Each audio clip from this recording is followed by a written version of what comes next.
And State Superintendent Walters is calling on the speaker to start his impeachment proceedings today. And while that's not happening, we're digging into really how it got to this point. Fox 25's Capitol reporter Peyton May giving us the timeline.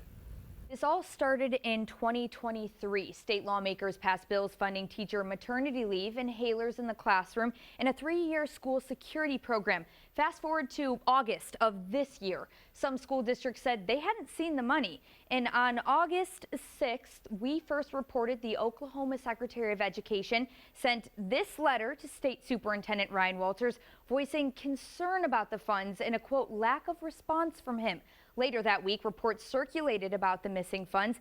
And on August 12th, House Republicans called out Superintendent Walters for, quote, questionable leadership tactics, accusing him of depriving districts of funding. That same day, Walters reached out to the Attorney General, asking for an opinion of one source of funding at issue, school security. You have to have that legal clarity on, do funds roll over to the next year? It's not clear in legislation legally. That brings us to August 13th. The Senate Education Chair spoke to Fox 25 about the missing funds. School districts are still either not receiving that funding or being told that the parameters that make them eligible to get that funding have changed. Later that day, Republican Representative Mark McBride asked lawmakers to sign on to a petition to investigate Superintendent Walters and the Department of Education. But a few hours later, the Speaker of the House said he wouldn't consider the request without 51 Republicans signing on.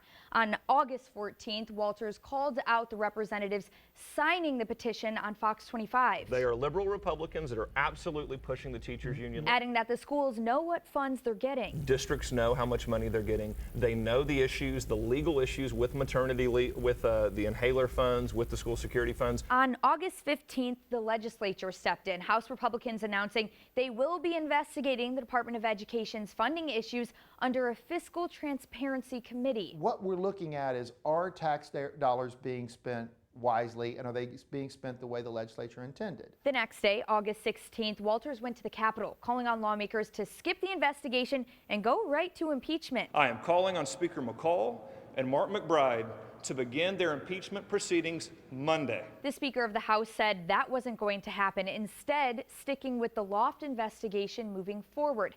And on Sunday, the Attorney General released his opinion on school security funds, saying Walters needed to release them, adding the, quote, wasted months have left districts without millions of dollars of funds to, quote, protect students.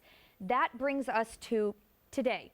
Districts I've reached out to still haven't heard about when they'll be receiving school security upgrade funding by the time this story aired. Reporting Peyton May, Fox 25 News.